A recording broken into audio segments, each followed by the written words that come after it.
Albert Einstein described himself.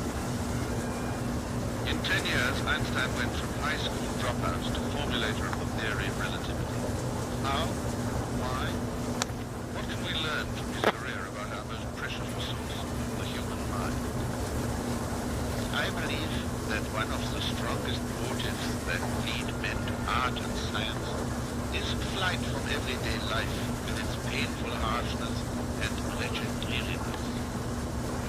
One who is more finely tempered is driven to escape from personal existence to the world of objective observing and understanding.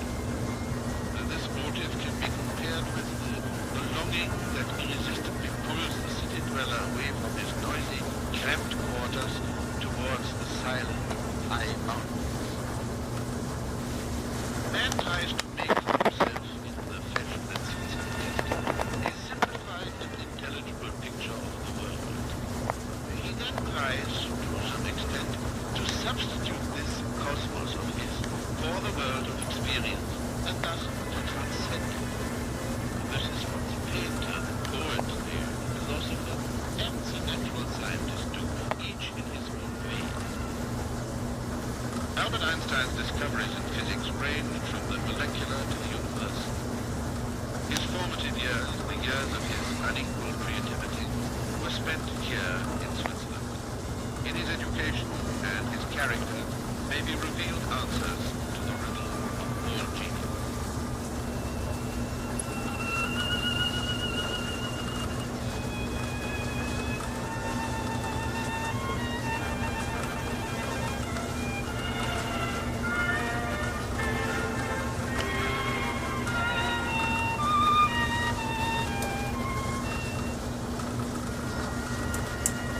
Einstein submitted only 14 lines in response to a biographical request from Physicists. That modest summary conceals one of the greatest adventures in human thought. He was born in Ulm, Germany, on March 14, 1879. Spent his childhood in Ulm and Munich. Went to college in Zurich. After graduation, he became a patent examiner in Berlin. Astonished the world with a series of discoveries that transformed physics. Honored by the Sorbonne and by the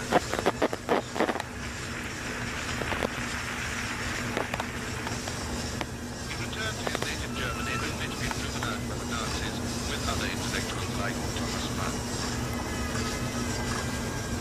He settled in Princeton, New Jersey, and became a life member of the Institute for Advanced Study. His findings in relativity led other scientists to manufacture the first atomic bomb.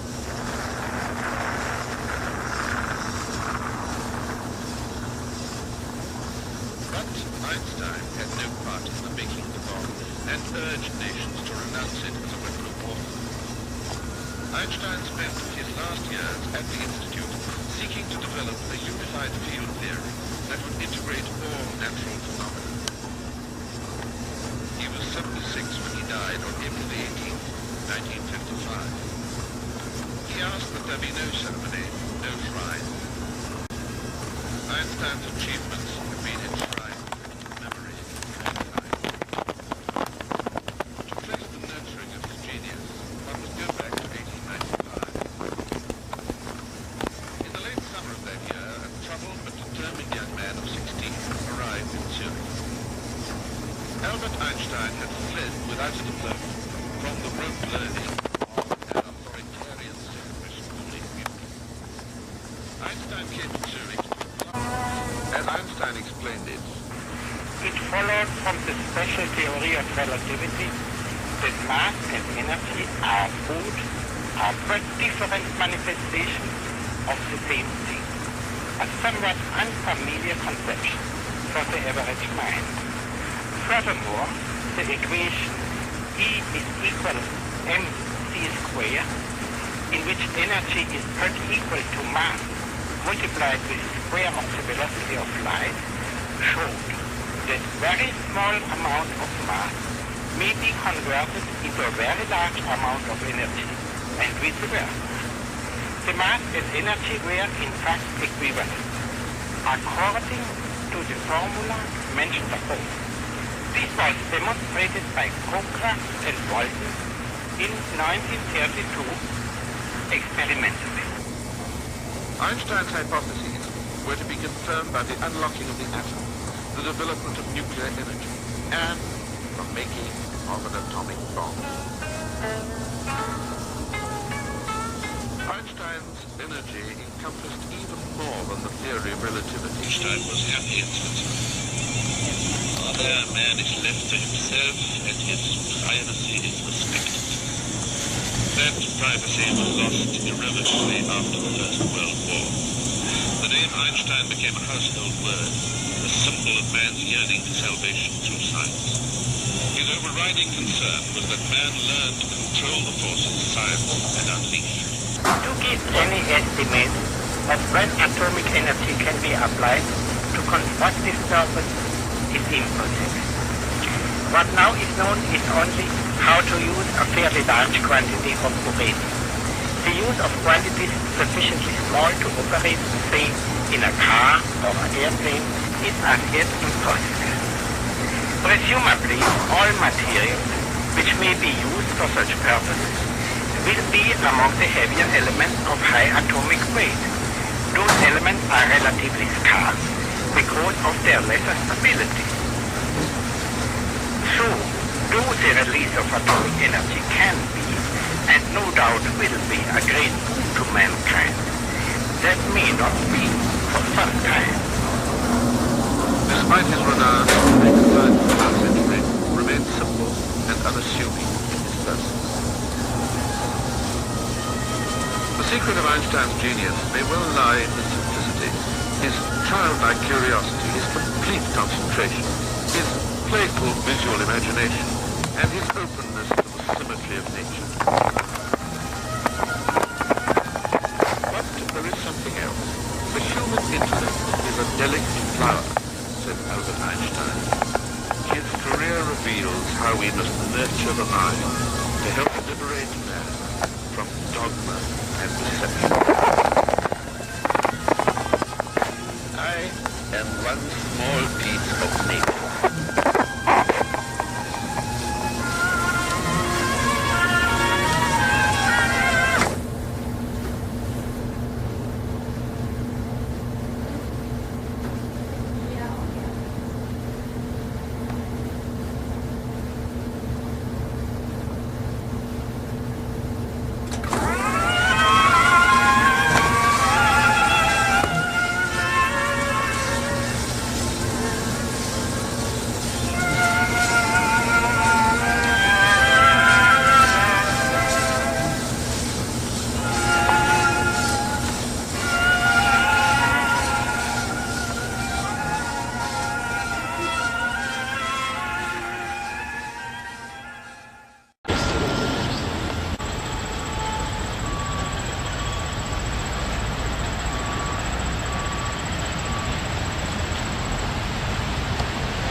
Infinite Pond.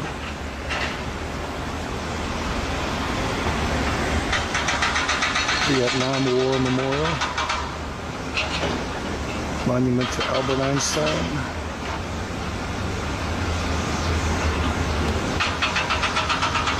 National Academy of Sciences, Philip Handler.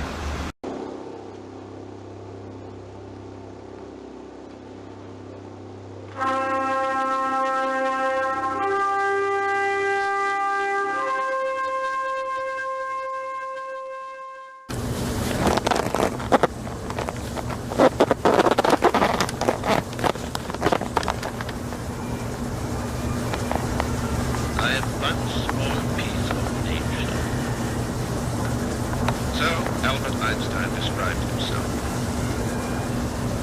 years, Einstein went from high school dropout to formulator of the theory of relativity. How? Why?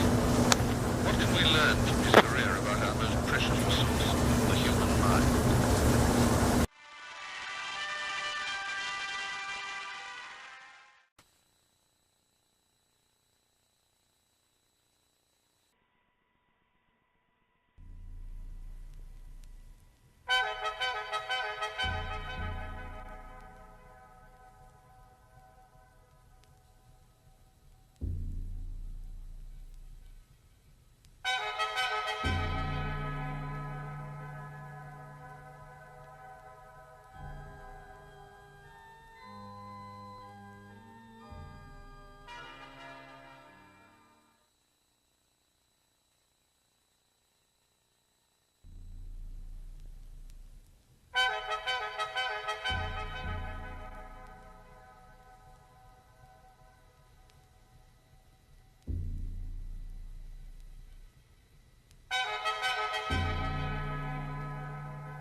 The idea of achieving security through national armament is, at the present state of military technique, a disastrous illusion.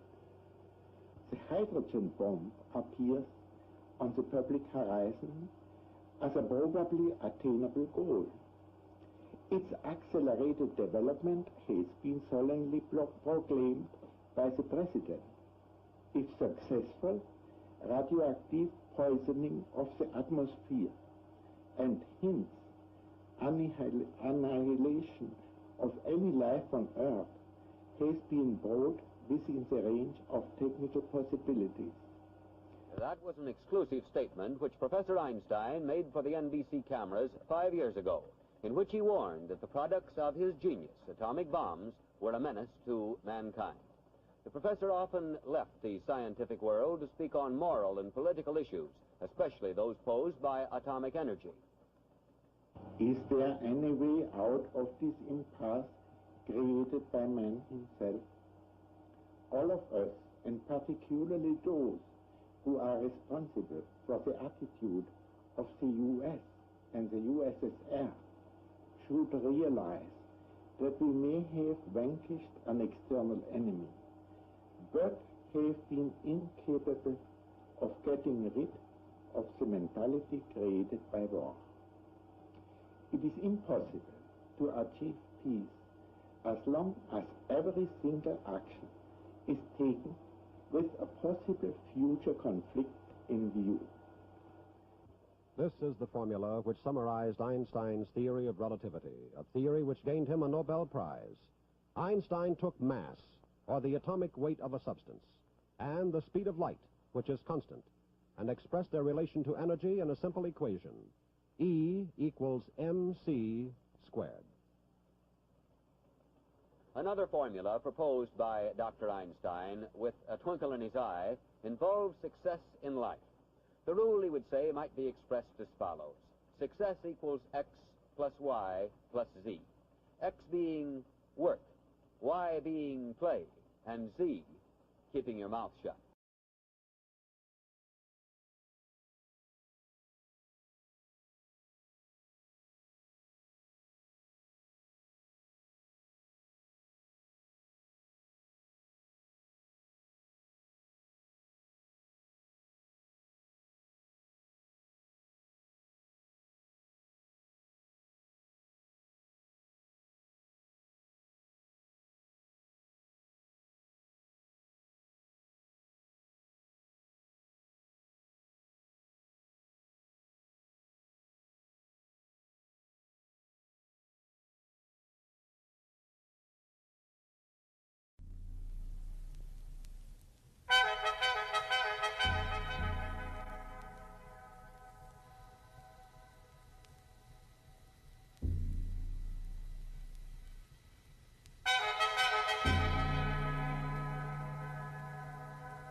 You have a grandstand seat here to one of the most momentous events in the history of science.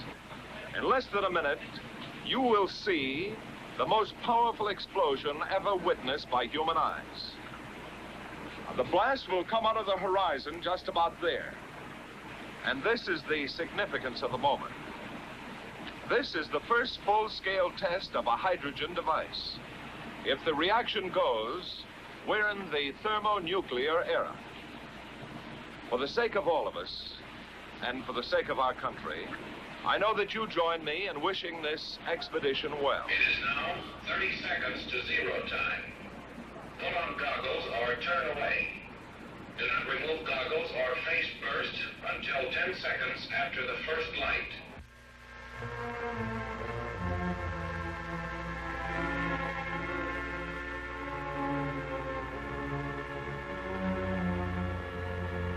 Minus 15 seconds.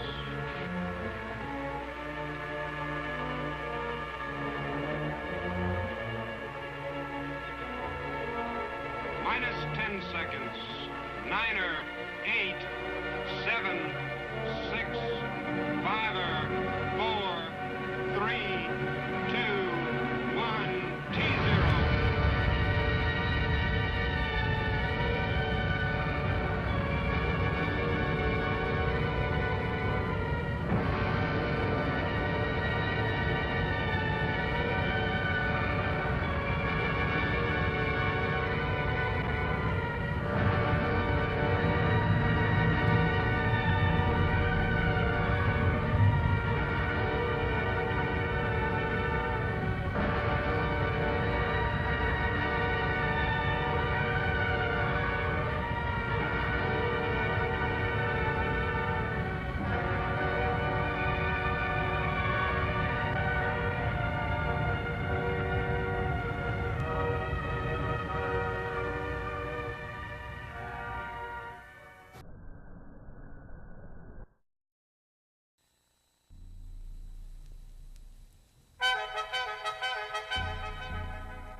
Work on high-yield hydrogen bombs had progressed from Operation Ivy, culminating in the spring of 1954 with Castle Bravo, the largest device ever detonated in atmospheric testing by the United States.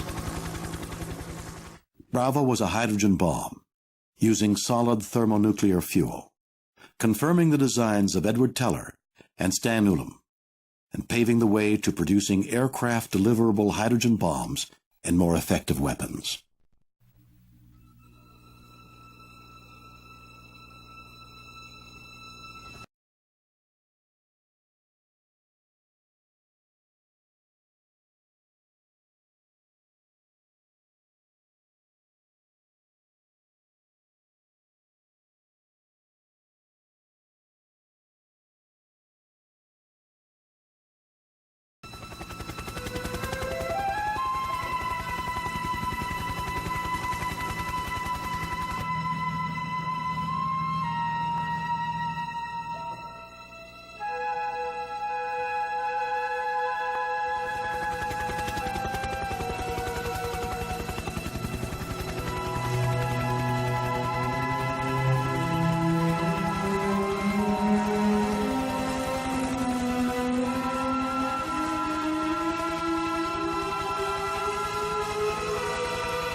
significantly exceeding its expected yield by 2.5 times, Castle Bravo, with an explosive power of 15 megatons, stripped islands clean of vegetation and took the scientists by surprise.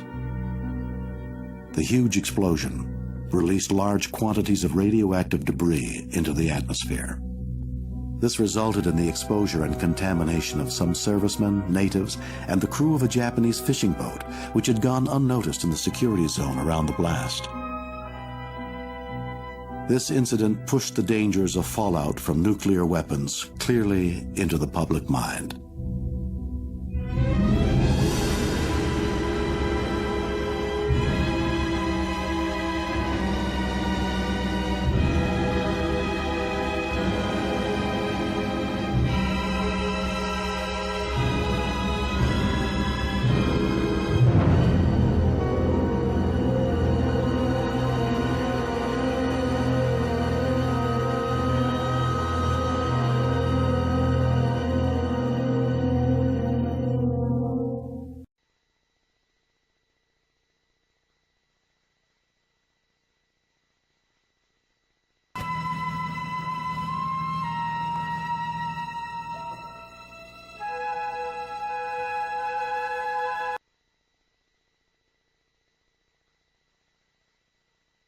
Cultural modus operandi. Every parent and child worldwide shall leave the motion picture theater knowing that they have seen much farther than Einstein ever expected, but nonetheless that they have seen Einstein's vision and beyond. Seen here is basal structure law 1. Hey. Pure gravitational unified field structure, which is Einstein's gravitational field treatment for the structure of the universe as a whole, as applied to an infinite hierarchy of galaxies.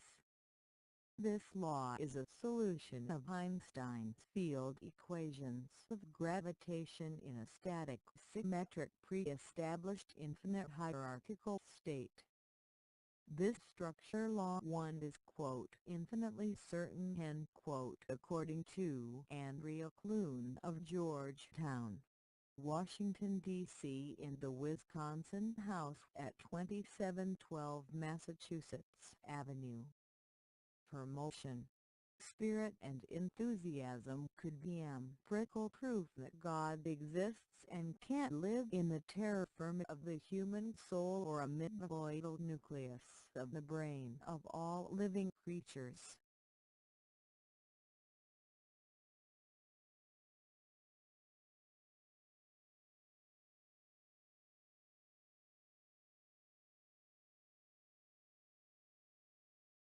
Children who are in private school at one time. That's when the men get caught and they off of the management. I think it's been going on for generations. Well, honest people are hard to find. I don't think they are. It's just certain situations. In the open, like your dad would have liked it. Yes.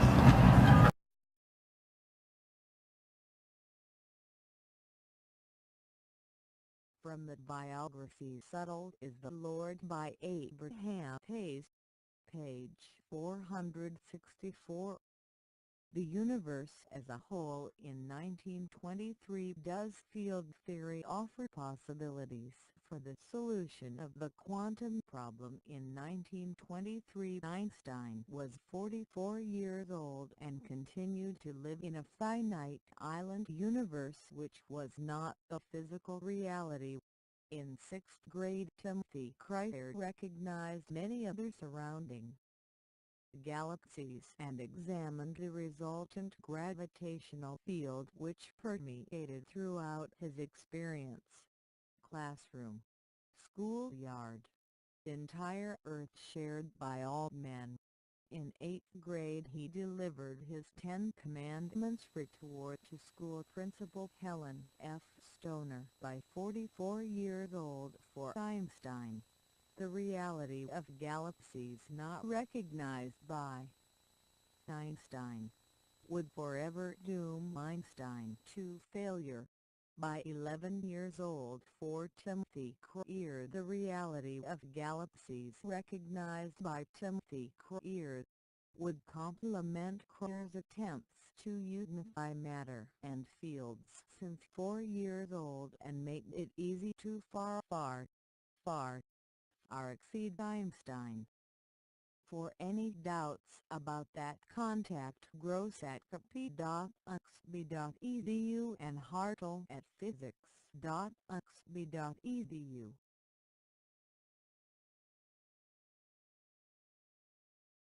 Event 3.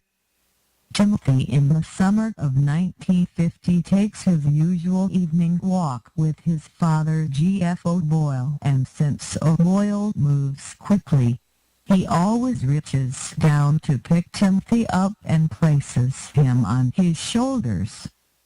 From this vantage point, Timothy can describe to his father his new discoveries about the workings of nature at home, in the park, and as far as the beach and night sky of stars. On his father's shoulders, Timothy describes his theory of the size of objects which shine and the intensity of the light seen, which depends upon the distance from the source. For example, the street light as seen up close and at a distance.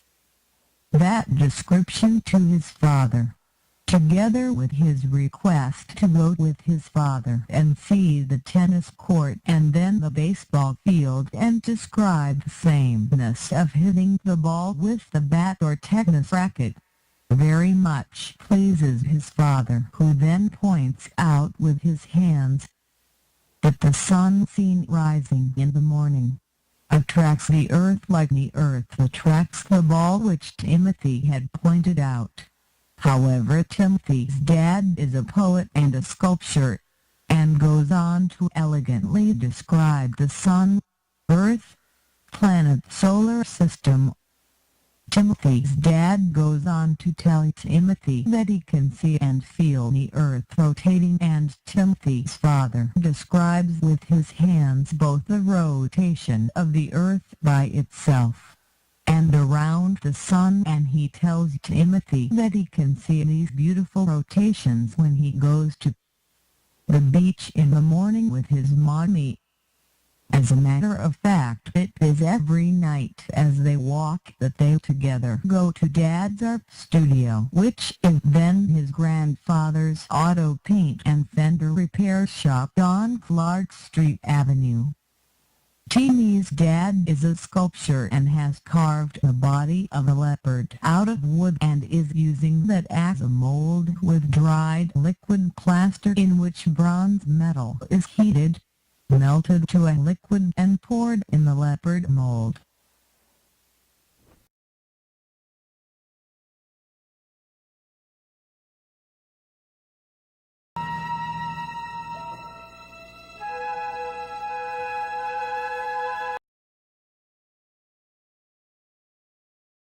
Would Albert Einstein plead for a vision that exhibits 1. Childlike curiosity, and 2. Exhibits the symmetry in nature, and 3. Is the culmination of a child's visual thinking, whose audiometric analog is, unequivocally, the prelude to also Sprach's Zarathustra, and is in fact the uncontestable physical theory of e pluribus unum. Would Albert Einstein express himself with great passion on the question of the making of a motion picture for children worldwide?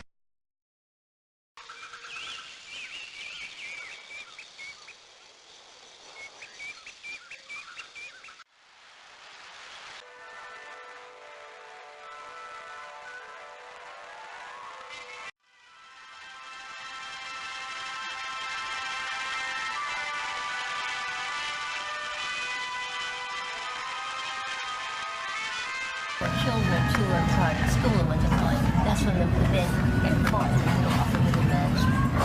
I think it's been going on for generations. Well, honest people are hard to find. I don't think they are. It's just certain situations.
cultural modus operandi.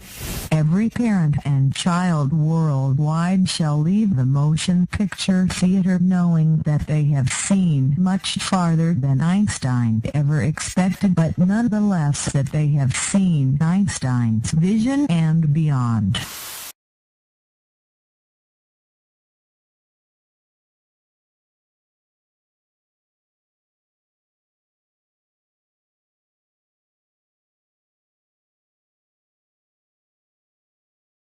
So I hope I've given you some flavor for the kinds of questions which we ask. But I want to convey something to you, that it's an extraordinarily remarkable fact. It's not a fact about me, it's a fact about the way human beings think, the way human beings, their cognitive abilities, that when you think about it for a moment, you know, a small, relatively small band of hairless apes has been able to deduce all of this, has been able to deduce such strange and totally unintuitive, very, very foreign ideas, very, very abstract ideas about the universe as peculiar and as unintuitive as the world is a hologram. I thank you.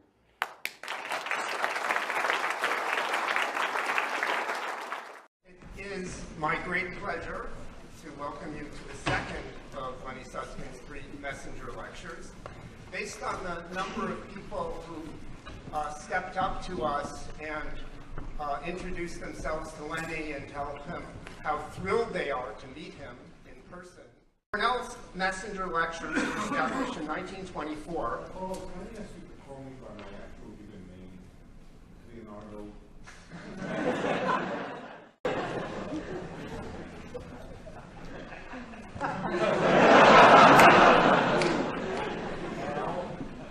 Leonardo de Susskind.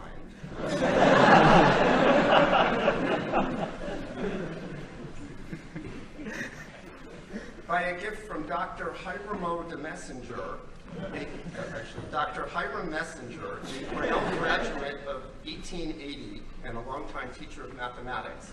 The terms of the original gift established, pay attention, a fund to provide a course of lectures on the evolution of civilization for the special purpose of raising the moral standard of our political, business, and social life.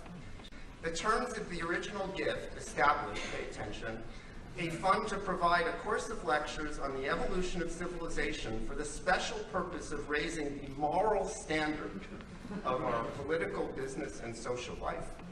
The terms of the original gift established, pay attention, a fund to provide a course of lectures on the evolution of civilization for the special purpose of raising the moral standard of our political, business, and social life. It's also true in most other physics that the number of degrees of freedom that it takes to describe a region of space is proportional to its volume. We have found out by the series of indirect arguments that any region of space can be described by a collection of degrees of freedom which are no more numerous than the area of the region in Planck units. That led to a conjecture. It led to a conjecture that any region of space can be described by some kind of theory describing degrees of freedom on the boundary of the region of space. That is what was called the holographic principle. Holographic because it's like a hologram. That was a conjecture. It was a, you might even call it a speculation, which is worse than a conjecture. But it was in 1994 or so that this conjecture was put forward. Most people at the time thought it was a screwball notion. But it took a couple of years, basically until 1998, until a young Argentinian physicist whose name you should know. I ask people, do you know who Juan Maldacena is? I'm talking about physicists or physics groupies and so forth, and often they don't. Juan Maldacena is perhaps the greatest physicist of his generation. I won't tell you how old he is. He's younger than me, so he's not necessarily greater than me, but but he is certainly the greatest physicist, greatest theoretical physicist of his generation. One, I'm going to write his name, Maldacena. Mal stands for bad or something, but I don't know what is this? What does bad of, what is Sena? It's Italian, I think. Bad of Sena. Anyway, his first name is Juan. Juan Maldacena produced a perfectly rigorous description of this for a particular kind of space-time called anti-de Sitter space, but that's not what's important. What's important is he dotted the I's, crossed the T's, and found an extremely precise mathematical description of the degrees of freedom on the boundary which would describe a region of space. And indeed, it turned out that there were no more of them than one per Planck area on the region of space. So in some sense, the world is really described by a kind of holographic description on its own surface. Just to make it graphic, everything in this room, there is enough degrees of freedom on the walls of the room to describe everything in the room. It is as if the walls of the room could be thought of as a hologram describing what's happening in the interior. Okay, so we got through the holographic principle. Thank you.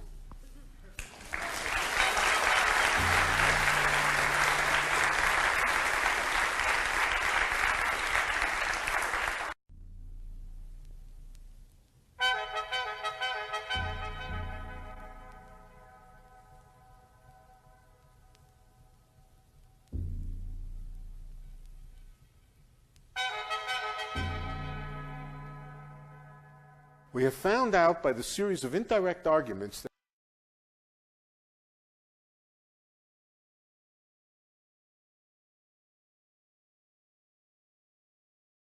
perhaps the greatest physicist of his generation.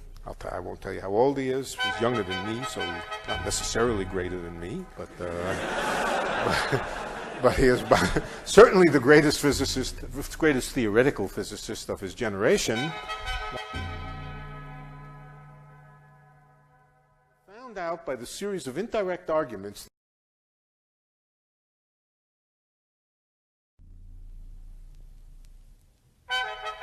certainly the greatest physicist, greatest theoretical physicist of his generation. A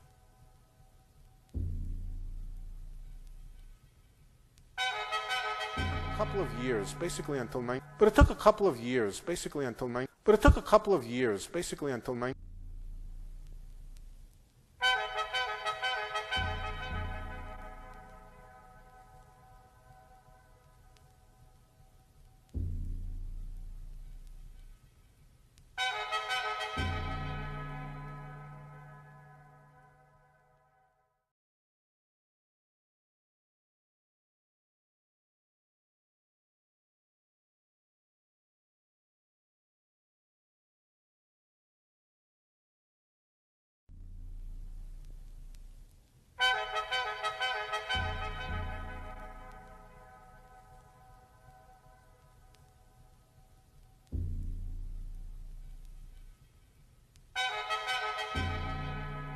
not necessarily greater than me, but he is certainly the greatest physicist, greatest theoretical physicist of his generation.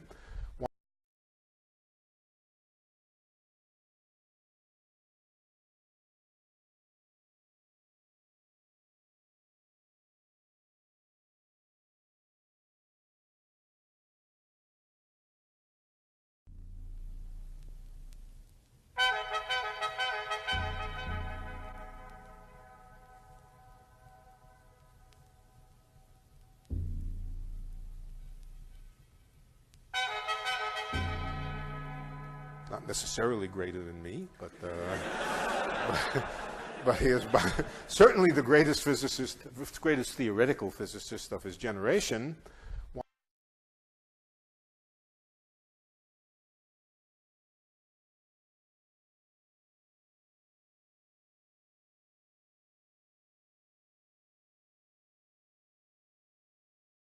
Not necessarily greater than me, but but he is certainly the greatest physicist, greatest theoretical physicist of his generation.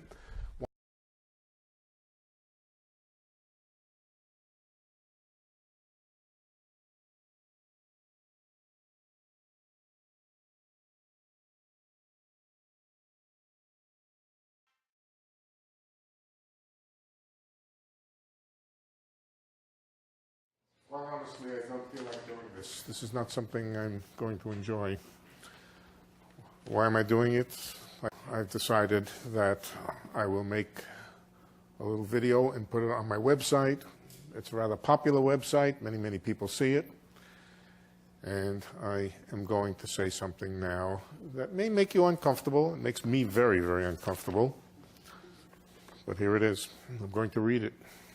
Make no mistake, this is a grab by a clever, devious, and power-hungry man. It is a pooch. This may well be the most important target for our protests. Personally, it scares me more than anything else the Orange Godzilla has done. Please, don't ignore it, and please respond with action. Thank you.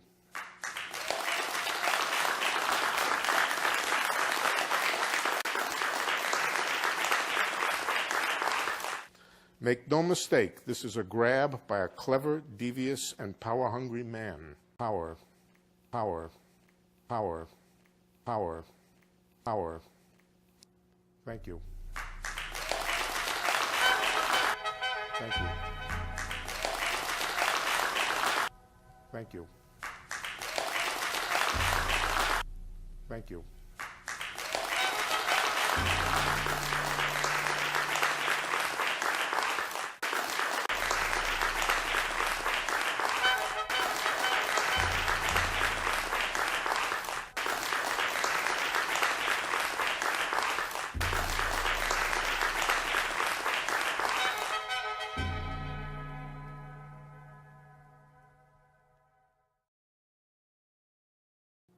Thank you.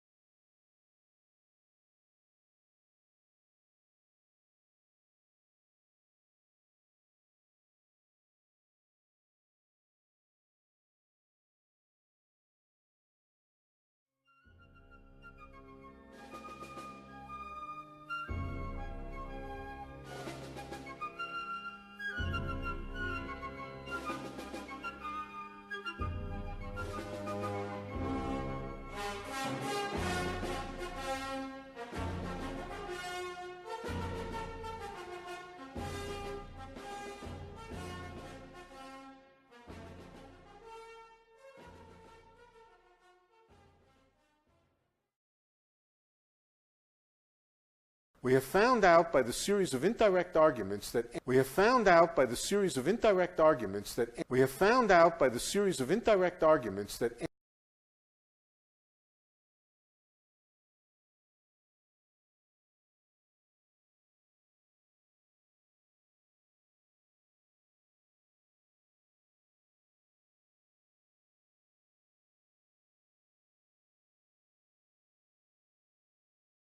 Supplement to Memoirs of a Child Prodigy, March 1, 2002.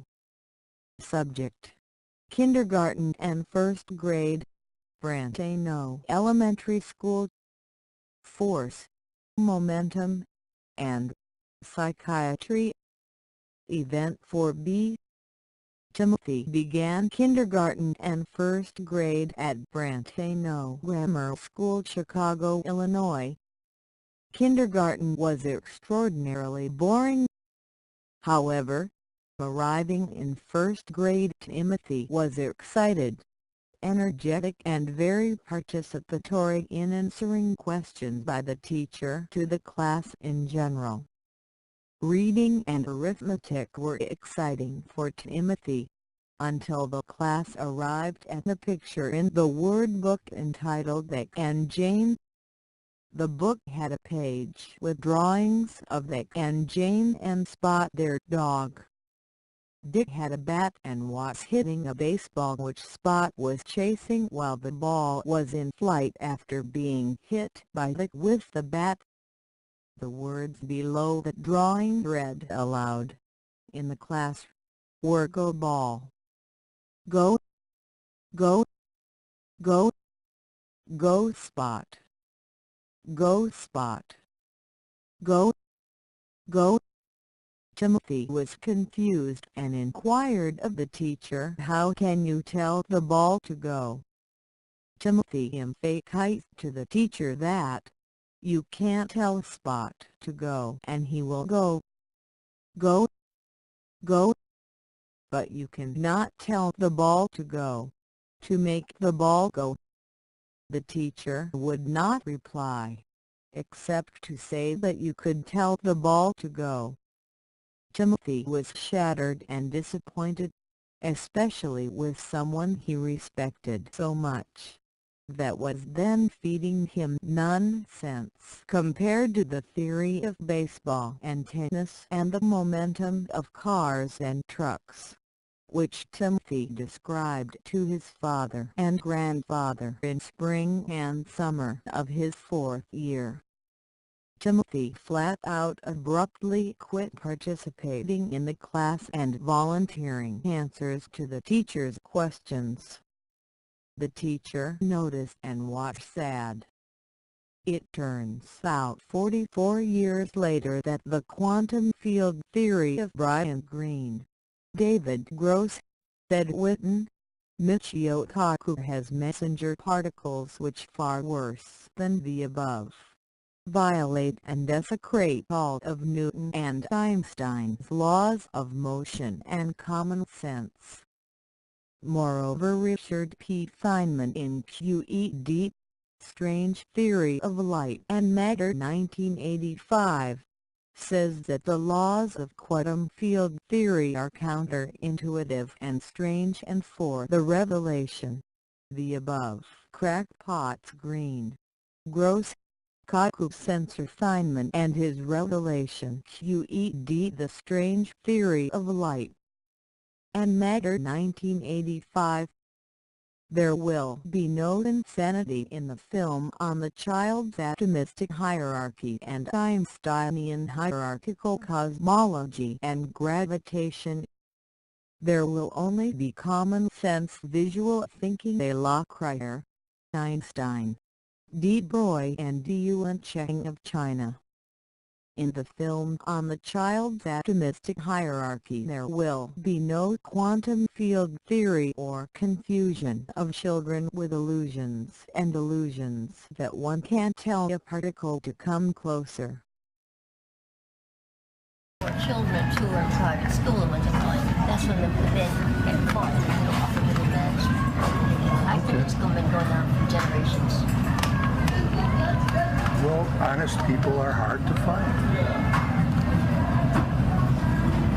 I don't think they are. It's just certain situations.